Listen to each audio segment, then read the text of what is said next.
Hello, everybody. I'm Liam from Liam Partner 4-H. And I'm Jacob Anderson from Pro Trackers. And today we have our second special guest. He's also from 105.7 The Fan, but we'll get to know him a little more here in a second, Mr. Alex Woodward. He's a producer and radio host at 105.7 The Fan. So I think we'll start off and we'll ask some questions. Jake, I'll let you go first. Yeah, I want to know how did you develop? What did you start with? When you started producing. So I started as an intern when I was in college. I went to Anne Arundel Community College, and I was going to transfer to a university. And my instructor suggested I go to a trade school. So I went to the Broadcasting Institute of Maryland. They taught us hands-on experience with broadcasting, behind the scenes, in front of the camera, in front of the microphone, all that stuff. So through that, I got an internship with 105.7 The Fan. I just made relationships. This business, it really helps to know people. So you guys know me, Mr. Tim Barbalace, so you can always use us as a reference moving forward. But that's what it's all about. I made friends while I was an intern. They seemed to like me. I worked hard while I was there, and I just kept applying when they had openings, and they eventually let me in. And since I knew people, they helped me move faster into the producer role and better job opportunities and everything. It all helps with relationships. But yeah, it started with my internship. And then once I started that, I was doing weekend overnights. So nothing glamorous, but you gotta, they call it cutting your teeth in radio, which basically means it's not fun, but you have to do it for a certain amount of time. And then once you go through that, they give you something that you actually like. So yeah, that was basically the path to 105.7 The Fan. And I'm very grateful to still be there as a producer. So, this is kind of veering off topic a lot, but what did you watch a lot of football growing up? And if so, what was your favorite team that you kind of followed? You guys might cringe at this, but I grew up a Redskins fan or a Washington football team fan now. So it was hard. There was a lot of misery. But my mom was a big fan growing up, and my grandfather was an usher for the team for about 30 years. So they had deep ties to the team. And that was back when they were good. I was born in 92. I was born in September of 92. They won the Super Bowl in February of 92. You didn't get to experience it. Yeah, no. Maybe I jinxed them. I don't know. But they haven't been good since. But, that's the thing of fandom is, sometimes you're born into it. And I could certainly just say, hey, well, I'll just put on a Ravens hat and I'm a Ravens fan because they're good. But diehard fans, you stick with them. So I'm hoping eventually I have some brighter days, but yikes, they have not been fun. Right. So it's kind of the same as Liam's. I want to know, what was your, favorite player, when you were growing up? Guessing on the Redskins. On the Redskins, it was Sean Taylor. Are you guys familiar with Sean Taylor? I am. Yeah, a little bit. All right, Google him. It's SEAN, Taylor. Just Google search that, YouTube highlights. He is one of the hardest hitting safeties you'll ever see play the game. In 2020, they've changed a lot of rules over the past 10 years. So you won't see those kind of hits anymore. They are penalties, but back then it was legal. Yeah. He was really fast. He hit really hard. He could play against the run. He was really talented in pass coverage, which made him so special because you guys are familiar with Ed Reed, right? Right, yeah. They call him a ball hawk. And that's what Sean Taylor was. Not only did he have the size and he could run you over, and every time he came near you, you got scared. But he could also make plays getting the ball and going up and not only getting an interception, but running back and, taking it to the house. Or he would do the laterals that Ed Reed would do where you're like, no, and then it works and you're happy. So, yeah, he was an electric player. And sadly, he died at a young age. So we didn't get to see him live up to the full potential, but he was my favorite growing up. Okay, so I think those were it for our questions. Now, we have our Week 17 game picks this week. I think we should start off with a game that we won't go too into depth into now. But we'll kind of next segment we'll continue on. But Ravens versus Bengals. I'll let you start, Mr. Alex, and we'll go to Jacob, and then I'll finish. It's pretty simple. Win and you're in for the playoffs for the Ravens, and they're certainly not going to look past the Bengals. We remember 3 years ago when Tyler Boyd caught that 4th and 19 pass for a touchdown, and that was just heartbreaking. And then the Bills ended up going into the playoffs. So I think they're going to come out focused. They're going to be aggressive. I hope they just keep running the ball down their throat because it seems to work every time they play the Bengals, and it doesn't matter who their opponent is. If you just keep running the ball, whether it's Lamar or Gus the Bus or J.K. Dobbins, that's how they win games. When they get away from that, that's when things get close. And it's all about getting an early lead for the Ravens. And the Bengals, they're not world beaters. They're not going to the playoffs. Joe Burrow's injured. Their offense is awful. So just get an early lead. Let that defense get a couple turnovers because they are really good at forcing a turnover. And you should walk away with at least a 2-score win, I would think. I mean, I have expectations of at least a 10-point win. I don't think this is a close game at all, but we've seen crazier things happen. Last week, the Browns lost to the Jets. Yeah. Yeah, I'm going to say the Ravens too because all they got to do is run. I think if Lamar tries to throw in this game, he can get himself in a situation where he could lose because we saw what happened against the Steelers, but the Steelers were a little beaten up. I think, just run the ball, and if you run the ball, then you're going to win. That's what you've been doing in these past games, and if you run the ball again, then you're going to win. That's all you got to do. Don't make it complicated and for the ball deep downfield. Just all you got to do to make it into the playoffs is run the ball. You can worry about that if you even make it into the playoffs. I agree. I'm going to go Ravens on this one as well. I think that the Ravens are going to win, and I'll give my score here next segment. But I really think that the Ravens, like you guys said, need to run the ball. I've seen over these past couple of weeks, we've seen J.K. Dobbins and Gus Edwards both just have a monster games. I mean, you've seen both of them have really long receptions or really long runs. I think it was either last week or 2 weeks ago when you saw Gus Edwards have that same kind of play that J.K. Dobbins likes to do, where he gets in all the holes and gets past everybody and gets a really long run downfield. And both of them like to do that in certain situations, and we try to do that every time they come out on the field. And I feel like J.K. Dobbins, every time he comes out and he does something special. I think that he's one of the best running backs one of our best running backs this year.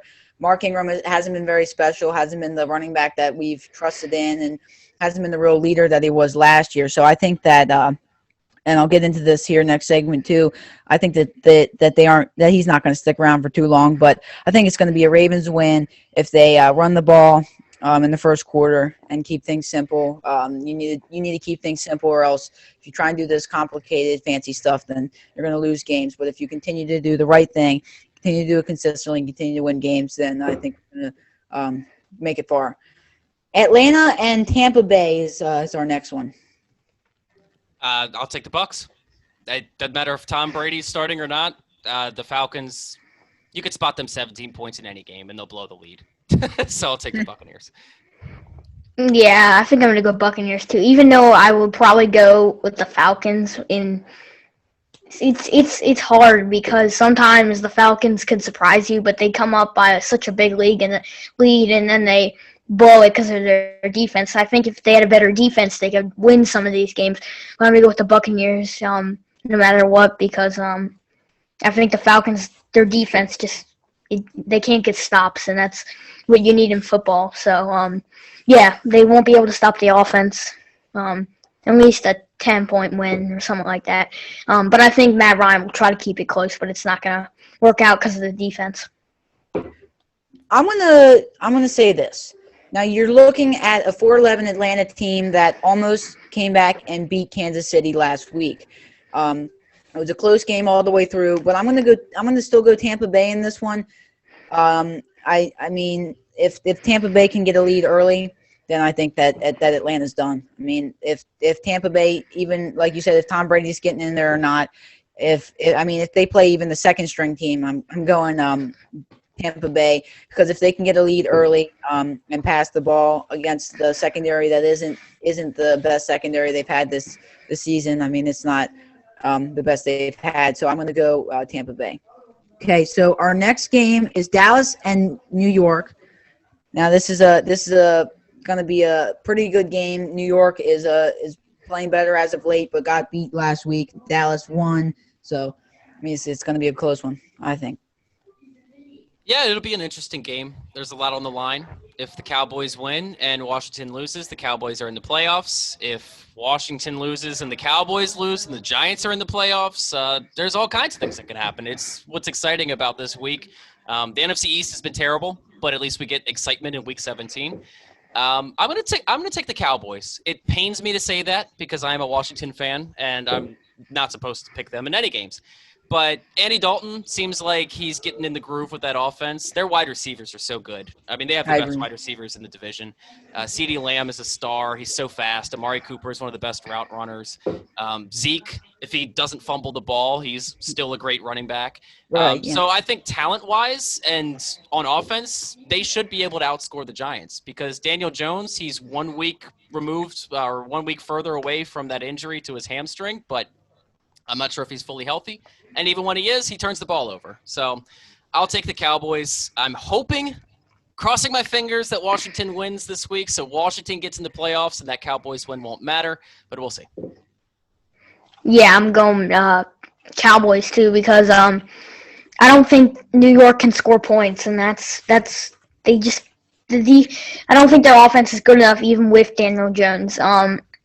They can be a bad defense. Now, I do think the Giants could keep it close because of the Dallas rush defense is not that good, and if they run Wayne Gallman a lot, they could get downfield and score. But I think Dallas's offense, Andy Dalton's more experienced than Daniel Jones, and I think he's going to handle the game well and just try to throw the ball to his wide receivers and make sure he wins the game. Now, I'm going to go Dallas too, and I'm partly a Dallas fan. I go with the Ravens every single season. Now, the Dallas, I'm more of a bandwagon fan, you could call me. Boo. I'm sticking with Dallas this year, even though they've had ups and downs. I mean, they've been playing okay. I'm going to take them in this game because, you know, like both of you said, Daniel Jones really can't put up enough points to take a lead early or take a lead at all. I think Dallas is going to force these turnovers. I've seen in these past couple of weeks, CeeDee Lamb, he's had some amazing catches. Amari Cooper, he runs those routes well, beats the secondary, and is usually wide open downfield for a great gain. I think he's had a lot of yak yards this season. We've seen both of their wide receivers have great catches on the sideline. They can get out of bounds when they need to. So I'm going to go Dallas. I like their offense. Their defense isn't really what it should be. But if they can outscore the Giants on offense, I don't think that their defense will really matter. Okay, so our next game is the Jets at New England, and I can guess what everyone's going to pick, but I'll see if anyone surprises us. Those poor Jets. A couple weeks ago, they were supposed to get Trevor Lawrence, and then they messed around and almost beat the Raiders. Then they took that away, or I guess tanked it away. So then they were closer to getting Trevor Lawrence, but then they beat the Browns. So, yeah, it's the Patriots. If the Jets beat the Patriots, Bill Belichick is going to be throwing more than a phone on the sideline. Yeah. But it's the Patriots all the way. I might actually go Jets because the Jets they beat the Rams. They just beat the Browns. Now I don't know. I don't think like the team basically like you can't just say they don't want to win, but like you can't like you have to at least put some effort into the game. And I don't think the offense is good enough on New England. I don't like Cam Newton, and I don't think Cam Newton is good enough to make his way downfield. Now I do think that Sam Darnold could. And I just think they come out strong and they win this game, the Jets. But because the Jets, they're winning some surprising games, and clearly the Cleveland's better than New England. So I'm going to go to the Jets too. I'm going to side with the Jets. I like their offense. I like their defense a lot, and I don't think Cam Newton's been putting up enough yard or enough touchdowns in terms of. Rushing touchdowns, and you saw the Jets last week. They got to the quarterback quick, and Cam Newton, he doesn't like to get rid of the ball as quick as some of the other quarterbacks in the league. I mean, he gets rid of the ball. He takes longer to get rid of the ball than Baker Mayfield does. So if the Jets can win this game on defense, then I'm sure that they can put up somewhat enough points to win this game. It's gonna be a good game. I mean, I'll be trying to look at that scoreboard. I'll be scoreboard watching for that one. I'll see. But I think that the Jets are going to win because I like their defense. I like their pass rush especially. And their secondary is okay. I mean, I think did they have a pick last game against against Cleveland? I'm not sure if they got an interception, but they did force a fumble against Baker Mayfield. Yeah. So I do like their defensive line, and I like their secondary a good bit, but I don't think that it's necessarily the best secondary in the league. But I'm still going to say if they win this game on defense, then they're taking this game. Okay, our next game, it's another one at 1 o'clock. Minnesota and Detroit. I really think that Detroit, I mean, they haven't been playing well as of late. Minneapolis has been kind of hit or miss over these past couple of weeks, but I'll see what you guys say. That's a tough one because Matt Stafford's been playing through an injury to his hand. Who knows how healthy he is. And on the other side, Dalvin Cook, his father passed away, so he's not going to play, and he's their best player. So they're both kind of without their stars. Obviously, Stafford will probably play. I'll take the Vikings just because they still have Kirk Cousins and they still have a healthy Justin Jefferson. And Jefferson's amazing. And he's been almost better than Stephon Diggs with the Vikings when it was Adam Thielen and Stephon Diggs the past couple of years. So I'll take the Vikings. It should be, in my opinion, a high-scoring game because I don't think either of them have a particularly good defense. But I'll take the Vikings just because I think Kirk Cousins healthy is better than Matt Stafford not healthy. Yeah, I'm going to go with the Vikings as well because I like Kirk Cousins better than Matthew Stafford. But I don't think he should have been paid all that money because he's not that good of a quarterback. But I definitely think he's good enough to beat the Lions. I like their wide receivers, Adam Thielen and Justin Jefferson. I think they have a good rookie, and I think he'll shine in this game. And, it's the Vikings because I don't think Detroit on offense is going to be able to hold up, or the both defenses because the defenses aren't that good. Now, like you said, I think it was Stephon Diggs, his father passed away, like you said, so he won't be playing in this game. It was Dalvin Cook. Dalvin Cook. Man, I'm getting mixed up, but they have some great wide receivers that I've seen play really well in these past couple of weeks. They've been putting up a lot of yards in terms of wide receiver position, but all year you've seen Dalvin Cook play well. He's been one of the lead fantasy scorers in every game thus far. So I mean, to be honest, if they can still run well enough, even without Dalvin Cook, and if they can still use their pass game relatively well. I mean, I like Adam Thielen a great bit. I think that he can I think that he can put up a lot of yards against the Detroit team. That I don't like their defense, and I don't like Minnesota's defense either. But I think that it's going to be a close. It's going to be a close game in terms of defenses. But I like the Minnesota offense better against the defense of the Detroit Lions that just hasn't been good at all this season. So I'm going to go Minnesota. Okay, another game that we'll be especially looking at for Ravens fans, Pittsburgh at Cleveland. That's a tough one because Cleveland, they have the coronavirus situation going on with 4 receivers that are, I guess they didn't test positive, but they're in contact tracing, so they're not with the team. They're blaming them. They're blaming those guys for why they lost to the Jets. And now they have 2 more people that tested positive today, and they had to shut down the facilities. So now they can't practice together. So they got to practice like we're talking to each other through Zoom. So I don't know how much that impacts their game plan. Steelers, they're not starting Ben Roethlisberger. They're letting Mason Rudolph get the start, which is interesting because it kind of signals to me they don't care if they win or lose. So with that said, Browns need to win that game to get into the playoffs. Steelers, they're in no matter what. I'll take the Browns. Do you think the Steelers are going to intentionally lose this one? I heard this question on Vinny and Haney, I think it was, or Inside Access, either one. But there was a question coming through. Do you think that the Pittsburgh is going to intentionally lose this one? I know that there it'll be close, or that I don't know that they will, because they'll still be playing the 6-3 game anyways with the Ravens. So what do you think on that one? I don't think anybody intentionally loses. Like, you don't go in the locker room before the game and say, all right, guys, let's fumble the ball. Let's let everybody get a sack. Let's throw as many interceptions as possible. Let's lose this game. Let's get blown out by 100. That's not the speech before the game. Everybody wants to win. These guys are getting paid. They're professionals. They've lived all their lives up to this moment to go out there and succeed. So it's not like they're going out there trying to lose, but benching Ben Roethlisberger kind of signals that, hey, we're okay losing.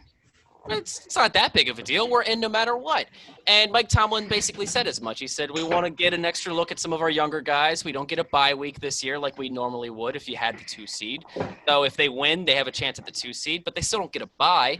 So essentially they're treating this as a bye week for Ben Roethlisberger because he hasn't looked great over the past month and a half, 2 months. Besides that second half against the Colts last week, he's been awful. So maybe they're hoping letting him rest, maybe take a step back and look at the game plan and look at some film. Maybe that helps them in the playoffs. But no, I don't think they're purposely trying to lose, but they are putting out a less than good product out there. But they still have a chance to win the game. The guy, just because they're second stringers and third stringers doesn't mean they can't perform.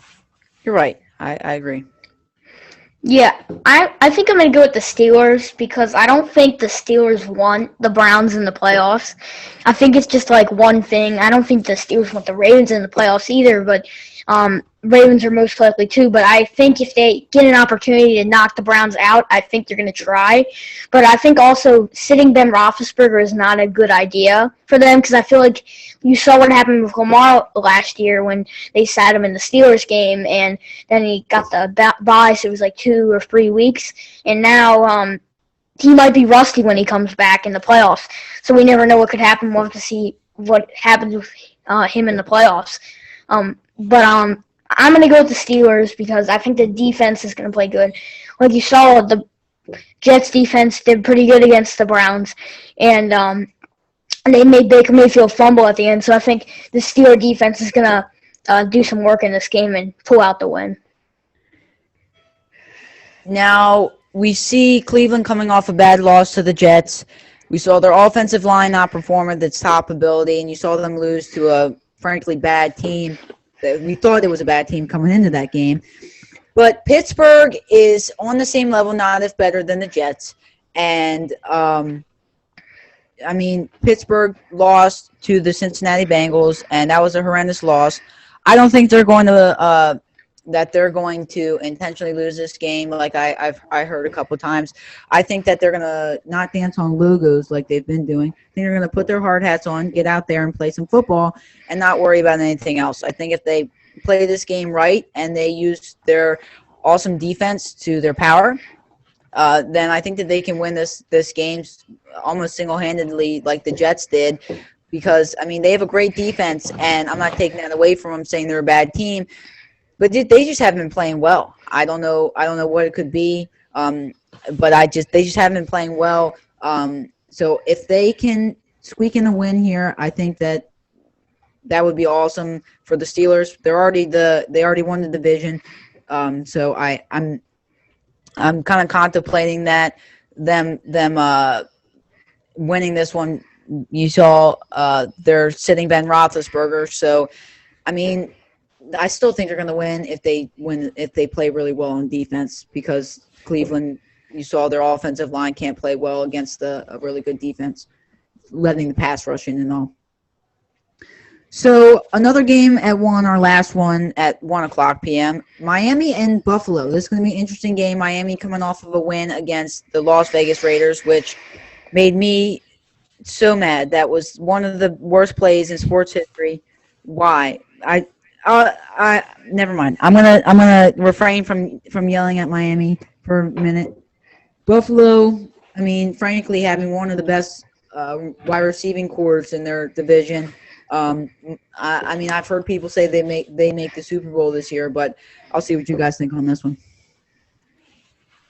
It's an interesting game. Yeah, the Raiders, they blew it. That was horrible last week. Horrible. I Terrible. mean, Fitzpatrick, he brought out the Fitz magic. That was cool. But, I mean, you can't let a guy catch the ball 40 yards down the field and get out of bounds. And you also can't add a face mask on top of it to put him in field goal range. I mean, it was terrible. If you could have lined every single player on defense along the sidelines, and you would have won the game that way. Because if they catch the ball, they're in bounds. You make sure they don't go out of bounds. The game's over. So that was insane. But to this game, Bills and Dolphins, very big playoff implications because the Colts will be looking at that game because they need a loss from multiple teams and a win over the Jags to get in. So that has a big impact on it. Now, as far as the Bills' playoff seeding and everything, it doesn't matter. So are they going to come out guns blazing, or are they going to take it easy? I don't know. I haven't seen anything about Josh Allen getting benched or being rested, so they'll at least play a half with Josh Allen and the starters, and I think the Bills are one of the most dangerous teams in the AFC. I think the Dolphins are a great team, huge turnaround from last year. I mean, last September, we were making fun of them, saying, wow, Alabama could beat them. And look at them now. They're 1 win away from going to the playoffs, and they have 15 picks in this upcoming draft, and they have a ton of first-round picks, so they are set for the future. But I think the Bills end their season this week. I just think the Bills' offense, they're just clicking on all cylinders. I think they could score 21 in the first half, and that would be enough. So I'll go here. I think I'm going to go Buffalo as well. Now, if they don't rest anybody and they come out, like you said, guns a-blazing and playing real well and just pummeling Miami, then I think that they win this game. But if they sit Josh Allen, bring in their backup, he's not the best backup quarterback I've seen. I haven't really seen a lot out of him. I haven't really studied the Bills in terms of their backups and everything. But you're looking at a Buffalo team that is winning, frankly, every game that you put them in. I mean, they're just really, really shining. 12-3 on the season, just nothing you would have saw last year. I remember a couple years ago, I was at a family reunion. It was Ravens versus Buffalo, and we were calling Buffalo the worst team in the league. Miami, I mean, you used to look at Miami and say, man, you used to put them on the back burner along with the Jacksonville Jaguars. You didn't really look at them in terms of a team in terms of winning anything until very late. But they're 10-5, Miami is, versus a 12-3 Buffalo team that has a really good wide receiver core, a pretty good defense that isn't the best in the league but can prevent Miami from making points. So if they can get a really good lead by halftime, I think they can put up 24 by halftime, to be honest. So if they put up that lead, then I think that they can definitely win that game. I think I'm going to go Miami because I think they want to fight hard to win this game. If they win, they at least need, I think, one of the teams to lose or whatever it is. If they win, I'm pretty sure they're close to being they're in or they're not in. But yeah. So I'm gonna say Miami because I think it's gonna be. I think they haven't said who they're starting yet, but I'm pretty sure they might start Ryan Fitzpatrick. And if they do start him in this game, I'm gonna say Miami wins because I think he showed at the end of the game that he could win the game, and I know Buffalo's defense isn't as bad as Oakland's defense, but I think it's going to be a shocker in this game, kind of like that 49ers game, which we didn't see coming, and then I just think it's going to be a shocker in this one. Okay, our next game, we have a couple more to get to. There's a good chunk of games left, but Seattle at San Francisco. San Francisco coming off of a loss to the Cowboys last week. You saw their team that absolutely play terribly. Seattle Seahawks. Did they win against the Rams? Yeah, they did. Yeah. Okay, so they're coming off of a win against the Rams that they lost to really bad the first time they played. So I don't know. I have my pick already, but I mean there might be a revenge here from the 49ers. Well, it sounds like you're going with the Niners. I'm going to take the Seahawks. I think the Seahawks defense is very suspect. I have a lot of questions about how far they'll go in the playoffs because they're one of those teams where any given Sunday they can look like the best team in the NFC or just an above average team with a horrible defense and a really good quarterback. But at the end of the day, they have Russell Wilson, and the 49ers have been dealing with injuries all season long. And at this point, they're just probably happy that the season's almost over. I mean, those guys have been through it and back as far as COVID concerns and all the injuries and moving from San Francisco to Arizona because now Arizona is their home because their county wouldn't let them stay there because of coronavirus concerns. So I'll take the Seahawks just because the Seahawks, they're probably looking to stay on a roll heading into the playoffs and keep that offense clicking. Yeah, I'm going to go Seahawks as well. This defense, it's shown it's better than we think with Jamal Adams. Yeah, I don't think the Niners' offense is built. COVID has been a trouble. I think if they had Garoppolo back and Kittle had an okay game this past game versus Arizona, but I think they could have played. They could have played better in that Arizona game, and I'm gonna go for Seattle because their defense is playing better, and yeah.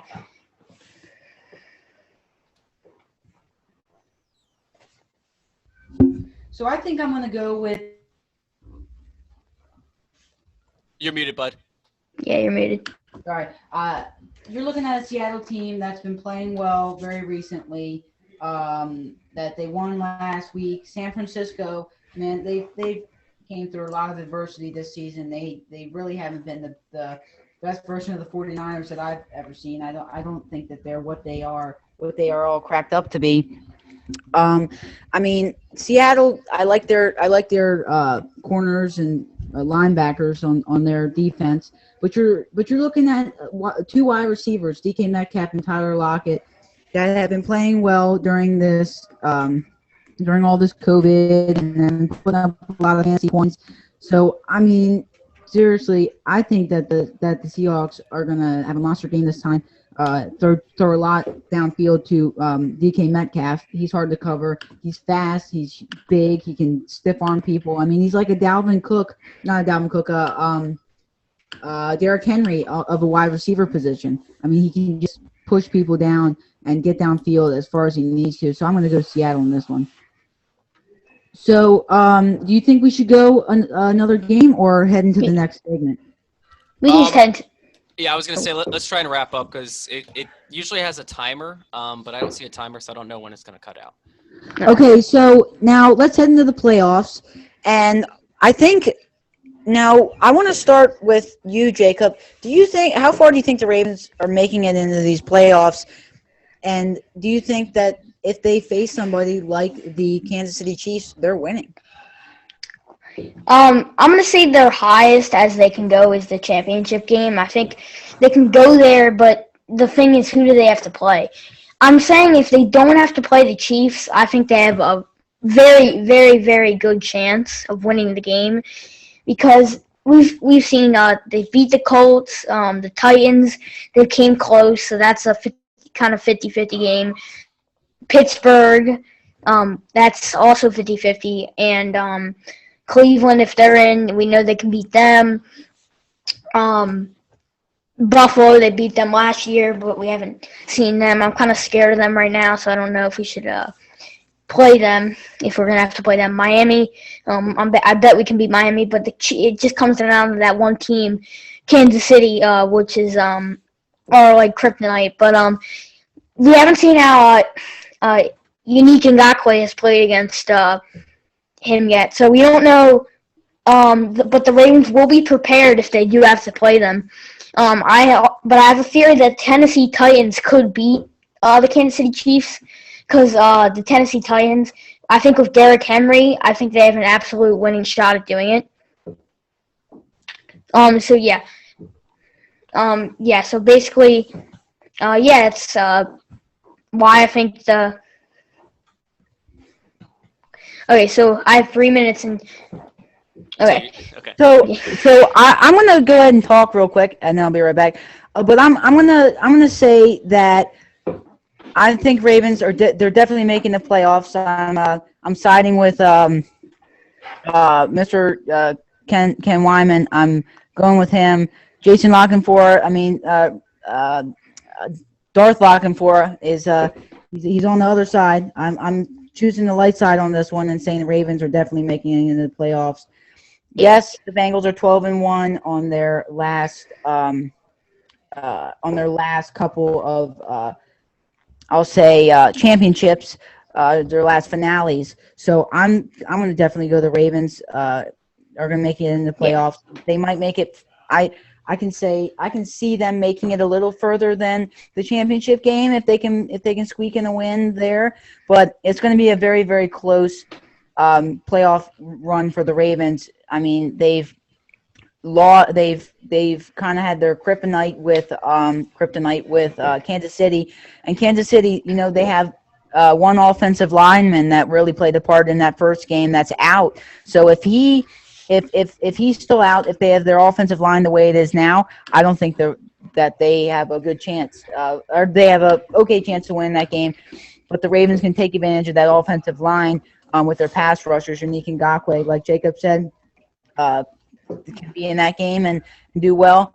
If they have to play the Titans, Calais Campbell wasn't in there the time we played the Titans, and he was specifically gotten to play the Titans and Derrick Henry and defend against him. So if we see Calais Campbell is healthy and in the game against Tennessee, if we have to play them, and if we have to play Kansas City, if our pass rushers are at full. William's glitching. Liam, turn your camera on and back off. That's okay. I'll just take it from here. Okay. I'm with you guys. I think the Ravens will make the playoffs. I think they win against the Bengals, and then they're in. The only team that really scares me right now, I know the Chiefs have been their kryptonite, but I would say the Bills worry me the most. That's the team I don't want to see in the first round, just because outside of the Bills, the Ravens are playing the best football in the AFC, in my opinion, right now. The Chiefs have been coasting over the past couple of weeks. A couple close wins. Last week against the Falcons, that game should have went to overtime. I don't know if they're bored with the regular season because we know that they can just turn it on whenever they want. But I've been less than impressed by the Chiefs recently. And, when you go into the playoffs, you got to be playing your best football. It's all about who's the hottest, not who the best team is. Remember, when the Ravens won the Super Bowl in 2012, they lost 5 of their last 6 games. But then they came into the playoffs and Joe Flacco went off and he had a historical playoff run. So for the Ravens, I think it's all about just stay to who you are.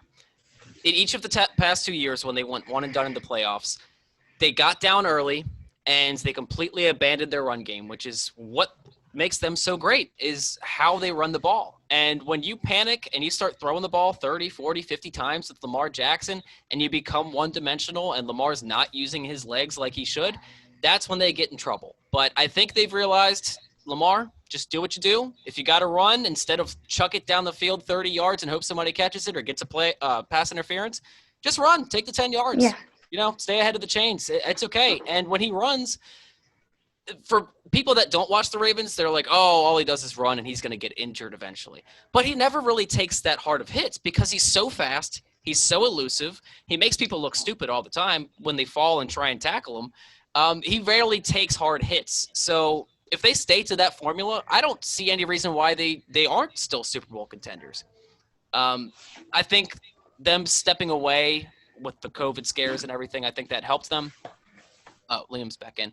But yeah, I think when they had to step away and they had their second strings and third strings playing against the Steelers, they had a time to look at themselves and think, all right, we got to regroup. We got to refocus. We just had coronavirus. There are more important things to life than football.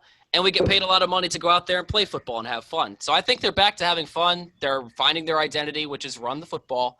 And Lamar's playing great. He's not turning the ball over. He's not fumbling it. He's not throwing interceptions. Right. So I think the Ravens will go as far as Greg Roman and Lamar Jackson allow them to. Okay, let's head over to Bengals. And did we already do Bengals and Ravens? I think we. Yeah. So Yeah. we'll finish off here, and me and Jacob have just a few NFL questions for you, and then we'll end things off. This is Liam Hartner and Jacob Anderson on Restless Ravens Fans podcast. So we've got a few questions, and I'll go ahead and start really quick. Now, how far? So we already talked about how far the Ravens are going. Now, do you think the Ravens are going to, in this postseason, switch to mostly run game? Because we've seen they can run the ball down people's throats and just ultimately win games doing that. So, do you think that they're going to primarily run in the postseason if they get there? I hope so, guys. I really hope so. I was just telling Jake, this is how they win. This is what they do best is run the football. When they go away from running the football and they get pass happy, Lamar starts missing those key throws. I'm still a big believer in Lamar Jackson. Some people had their doubts mid-season because he was struggling throwing the ball. I think most of that was that the team was asking him to do too much. If you allow him to stay in his comfort zone and let him play backyard ball, if you will, which is run those read options where he gives it to a running back or keeps it, I think that's where he's best. And him throwing on the run, he's more accurate throwing on the run than he is standing straight up and down in the pocket. So yes, absolutely. I hope they stick to the run game and go with a run-happy offense because when they run the ball, they control time of clock. So the other team doesn't have a chance to get on the field. So if you're facing a Patrick Mahomes or a Josh Allen, which are great offenses, if you take one drive and it takes 15 plays and 8 minutes off the clock and you get a touchdown, then they're in panic mode. Then they have to catch up. Then they have to change what their game plan is, opposed to what's happened to the Ravens, where last year against the Titans, they go for it on fourth down, they turn the ball over, the Titans get a bomb down the field, and boom, you're down 14-0, and it's like, oh no, we can't run anymore. There's no time to run. We have to throw because we'll save more time that way. And it forced the Ravens to change their game plan. So if the Ravens impose their will on their opponent, that's how they do it, is by running the ball. If they don't run the ball, they're one and done. Okay, my first question is going to be, are the Bills a good team in the playoffs? We kind of already answered this, but that was one of my questions. Yes, sir. They are good. It all comes down to Josh Allen. Last year, Josh Allen, he looked good during the regular season. Then they blew, I believe it was a 16-0 lead to the Texans. Right. And he made boneheaded decisions, just chucking the ball into triple coverage, trying to run. And I respect the commitment to try and get in the end zone and putting the body on the line, but he fumbled the ball trying to do that. I think he's learned a lot over the past year as far as decision-making. I think he's gotten better as a passer. I think the Bills are as dangerous as anybody in the AFC.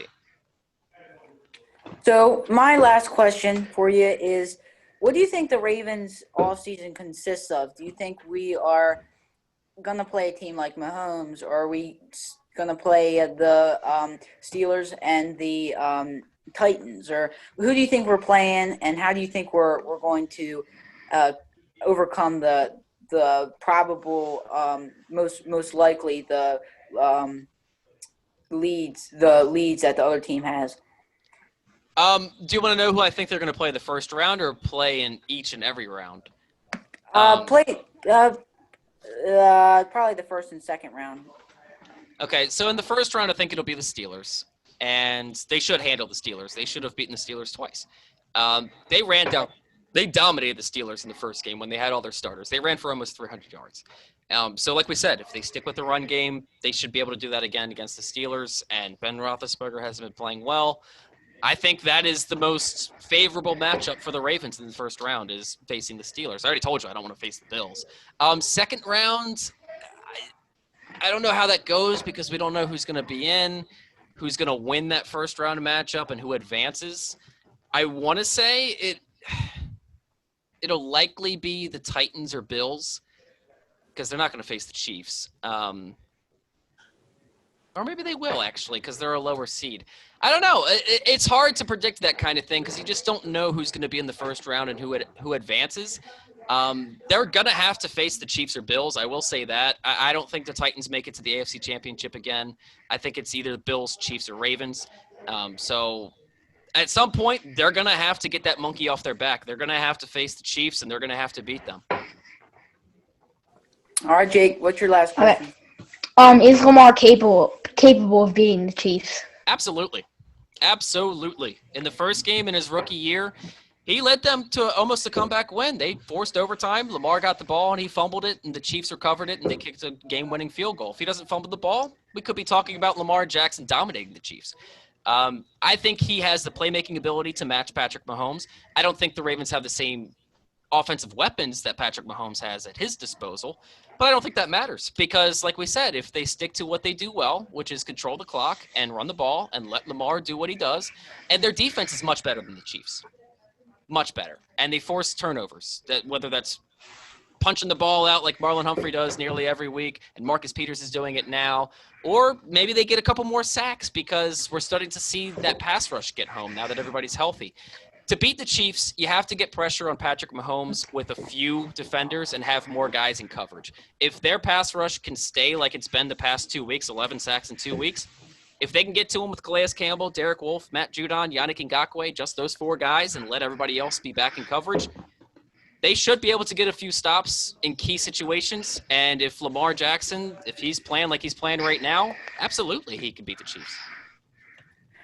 All right, everybody, thank you for watching. I'm Liam Hartner from Liam Hartner 4-H. And I'm Jacob Anderson from Pro Trappers. And thank you guys for watching. Thank you, Mr. Alex, for joining us Thank you. this time. This is Restless Ravens Fans Podcast with Liam Hartner and Jacob Anderson. I'll see you guys next week.